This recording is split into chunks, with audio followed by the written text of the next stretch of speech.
Tractor talk channel में स्वागत है। आज की वीडियो में हम डेरिवेशन कर रहे हैं। Prove that the path of projectile is parabolic. तो इक्वेशन डिराइव होगी उसे इक्वेशन ऑफ ट्रेजेक्टरी भी कहते हैं, जिसमें हम ये बताएंगे कि जब किसी ऑब्जेक्ट को कुछ ऐसे ऊपर की ओर थ्रो किया जाता है तो वह पैराबोलिक पाथ कवर करता है। इस कॉन्सेप्ट को बहुत ही सिंपल लैंग्वेज में क्लियर किया जाएगा। मान लीजिए हम किसी ऑब्जेक्ट को ग्राउंड से ऊपर की ओर थ्रो करते हैं तो वो ऑब्जेक्ट क्या होगा, पहले कुछ टाइम ऊपर तक जाता है और उसके बाद वापस वह नीचे की तरफ आ जाता है। मान लेते हैं उसे हमने पॉइंट ओ से थीटा एंगल के साथ थ्रो किया, तो यहाँ पर ऑब्जेक्ट अलोंग हॉरिजॉन्टल भी डिस्टेंस कवर करता है और अलोंग वर्टिकल भी डिस्टेंस कवर करता है। मान लेते हैं हमने उसे इनिशियली यू वेलोसिटी के साथ थ्रो किया होगा, तो जो अलोंग हॉरिजॉन्टल इसकी वेलोसिटी रही होगी उसे हम यू एक्स का नेम देंगे और जो वर्टिकल वेलोसिटी होगी उसे हम यू वाई का नेम देते हैं। और जिस वेलोसिटी के साथ हमने थ्रो किया था उसे हमने यू का नेम दे लिया। अंडर ग्रेविटी जब ऊपर की तरफ से थ्रो किया जाता है तो इन द बिगिनिंग इसकी जो वेलोसिटी होती है इनिशियल क्या होती है, वह डिक्रीज होती है। जैसे जैसे ऊपर जाएगी इसकी वेलोसिटी में कमी आएगी। जैसे ये भी सेम वही ग्राफ है। जैसे मान लीजिए ये इसका हाईएस्ट पॉइंट है, तो यहाँ पर इसकी वेलोसिटी जितनी भी रही होगी, मान लीजिए 3 मीटर पर सेकंड है, तो यहाँ पर इसकी 2 मीटर पर सेकंड, 1 मीटर पर सेकंड और यहाँ पर 0 मीटर पर सेकंड रही होगी। ये हम इसकी वर्टिकल डायरेक्शन की बात कर रहे हैं, वेलोसिटी की ऊपर की तरफ। और उसके बाद इसकी वेलोसिटी जब नीचे की तरफ आएगी तो इसकी वेलोसिटी इंक्रीज़ होती जाती है। हम इसे ऐसे समझ सकते हैं, इन द बिगिनिंग इसकी वेलोसिटी डिक्रीज़ होती है और हाईएस्ट पॉइंट पर इसकी जो वर्टिकल वेलोसिटी है, यानी कि अलोंग वाई एक्सिस की बात कर रहे हैं, वह 0 हो जाती है और आफ्टर वह इंक्रीज़ होती है। वेलोसिटी में चेंज का कारण क्या होता है, ड्यू टू ग्रेविटी। लेकिन अलोंग एक्स एक्सिस इसकी जो वेलोसिटी है यह कांस्टेंट रहती है, वह चेंज नहीं होती। ओनली वर्टिकल इसके वेलोसिटी में चेंज आता है। तो यहाँ पर डेरिवेशन हम स्टार्ट करते हैं, जो कि हम इस डायग्राम से स्टार्ट करेंगे। और हम इस डेरिवेशन में क्या शो करने जा रहे हैं कि जो पाथ ऑफ प्रोजेक्टाइल होता है वह पैराबोलिक होता है। पैराबोलिक मतलब ऐसे सर्कुलर, जैसे ये पैराबोलिक शेप है। और यह कब प्रूव होती है, जब x is the function of y square हो या फिर y is the function of x square हो। कहने का मतलब अगर x के सामने वाई स्क्वायर की कोई भी वैल्यू हो, जब y के सामने एक्स स्क्वायर की कोई भी वैल्यू हो, तो उसका जो ग्राफ बनता है वह पैराबोलिक बनता है। तो स्टार्ट करते हैं हम इसे। तो सबसे पहले आप लिखेंगे, suppose a body is projected with initial velocity u, यानी कि इनिशियल वेलोसिटी u के साथ हमने बॉडी को ऊपर की तरफ फेंका, and making an angle theta, और थीटा एंगल के साथ with horizontal with the point o, यानी कि हॉरिजॉन्टल यहाँ पे दिखाई दिया जा रहा है, हॉरिजॉन्टल थीटा एंगल के साथ हमने इनिशियल वेलोसिटी u की, जो इनिशियल वेलोसिटी क्या है u वेलोसिटी के साथ फेंकते हैं पॉइंट o से। तो यहाँ पर जिस वेलोसिटी के साथ फेंका वो हमारी थी u, तो उस वेलोसिटी के 2 कंपोनेंट मैंने बताए थे होंगे, एक तो हॉरिजॉन्टल जो कि x एक्सिस की तरफ जा रहा है और एक वर्टिकल y एक्सिस की तरफ। तो हॉरिजॉन्टल जो कंपोनेंट है वेलोसिटी के ux, उसे हम u cos लिखते हैं, और uy जो वर्टिकल होता है उसे u sin थीटा लिखा जाता है। और इसको कैसे याद रखा जाता है कि ux को u cos थीटा लिखना है, जो तो थीटा के साथ वाली साइड होती है, यानी कि जिसे हम बेस कह सकते हैं, उसको u cos लिखा जाता है, और uy यानी कि जो दूसरा कंपोनेंट है उसका है वर्टिकल कंपोनेंट y एक्सिस की तरफ, उसे u sin थीटा लिखा जाता है। अब इनकी वैल्यू लिख लेते हैं, ux u cos थीटा। इसकी हॉरिजॉन्टल वेलोसिटी को कांस्टेंट माना जाता है। इसमें ये अजम्पशन ली जाती है कि इसमें ना तो कोई एयर रेजिस्टेंस है, ना ही कोई फ्रिक्शन है इसके रास्ते में, क्योंकि अगर इसकी वेलोसिटी में चेंज हो रहा है तो ड्यू टू ग्रेविटी, तो ग्रेविटी हो रहा था, वर्टिकल चेंज होगा उसकी वेलोसिटी में। हॉरिजॉन्टल वेलोसिटी हम इसमें इसकी कांस्टेंट मानेंगे, जो हमने मानी है ux equal to u cos theta.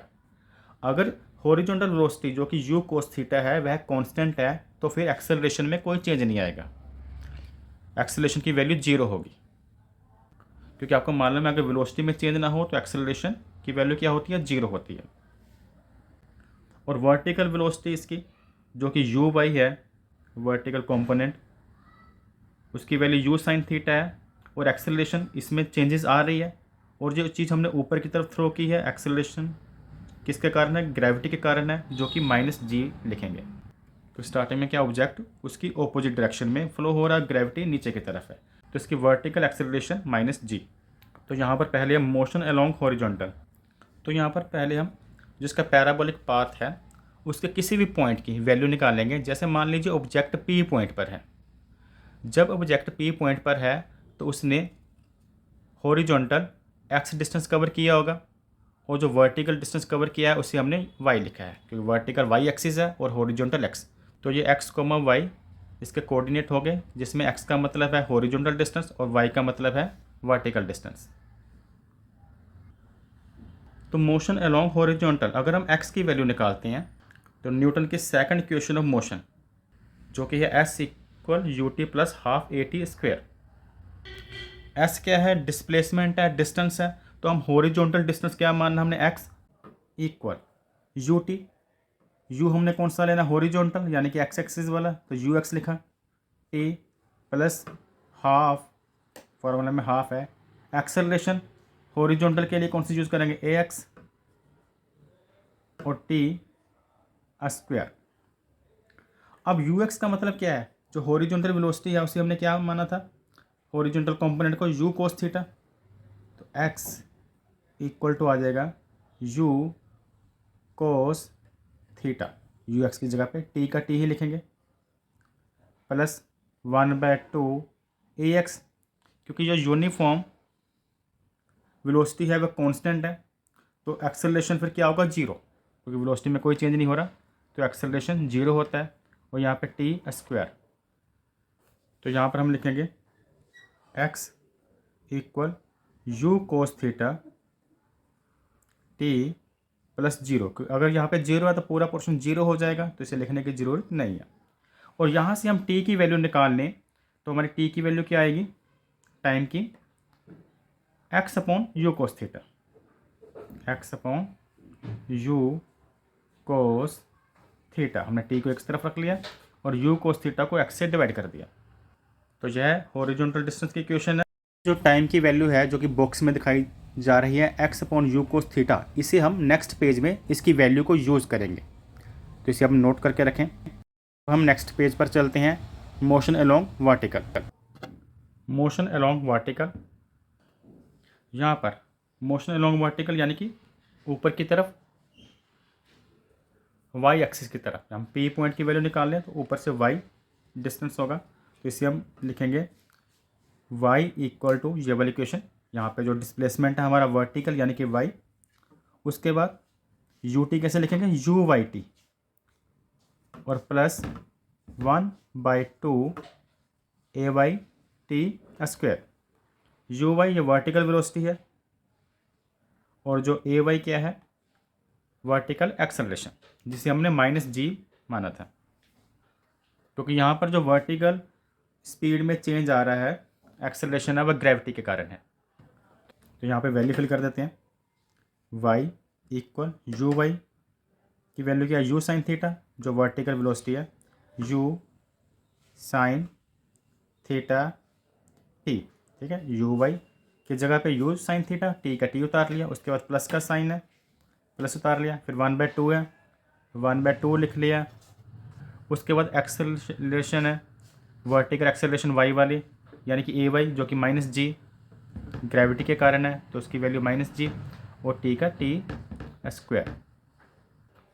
आगे वैल्यू फिल करते हैं इसकी, आगे सोल्व करते हैं ऐसे, तो ये u sin थीटा t और प्लस आ जाता है, यहाँ पे माइनस का g है, तो यहाँ पर माइनस का सिंबल लगेगा, -1/2 gt²। तो ये वर्टिकल डिस्टेंस की इक्वेशन। अगर हम यहाँ से t की वैल्यू को डिलीट कर देते हैं, इससे पहले हमने मोशन अलोंग हॉरिजॉन्टल में t की वैल्यू निकाली थी x/u cos थीटा। तो जब हमने मोशन अलोंग हॉरिजॉन्टल का स्टेप किया था तो वहाँ पर हमने t की वैल्यू निकाली थी x upon you cos theta, जिसे अब हम करंट पेज पे फिल करते हैं। तो यहाँ पर टी की वैल्यू चेंज करने लगे हम। y equal you sine theta, T की वैल्यू चेंज करेंगे, उसकी जगह पर लिखेंगे x upon you cos theta. यहाँ पे -1/2 जी की जी उतारा। अब यहाँ पर x अपॉन जो u कोस थीटा है उसका स्क्वायर भी है, क्योंकि यहाँ पर t का स्क्वायर है, तो t की वैल्यू का स्क्वायर करेंगे तो यहाँ पे u से u तो कैंसिल हो जाएगा। तो sine theta upon cos theta का क्या फार्मूला होता है, टेन थीटा। तो यहाँ पर हमारे पास बच जाएगा y इक्वल टू एक्स, एक तो बचा है x टेन थीटा -1/2, यहाँ पर g है, अपॉन में क्या आएगा यू स्क्वायर, तो क्या स्क्वायर है यू का, कोस स्क्वायर थीटा, और जो एक्स स्क्वायर थीटा है वो हम इसको बाहर लिख देते हैं एक्स स्क्वायर थीटा। तो यहाँ पर नोटिस करें तो y इक्वल टू जो भी इक्वेशन बनी है उसमें एक्स स्क्वायर आया है, y is the function of x square, जिससे पता चलता है जो पाथ ऑफ प्रोजेक्टाइल मोशन है वो क्या है, पैराबोलिक है। तो यहाँ पर हमारी डेरिवेशन इस टॉपिक की कंप्लीट होती है, और इस इक्वेशन को इक्वेशन ऑफ ट्रेजेक्टरी भी कहते हैं। Thanks for watching.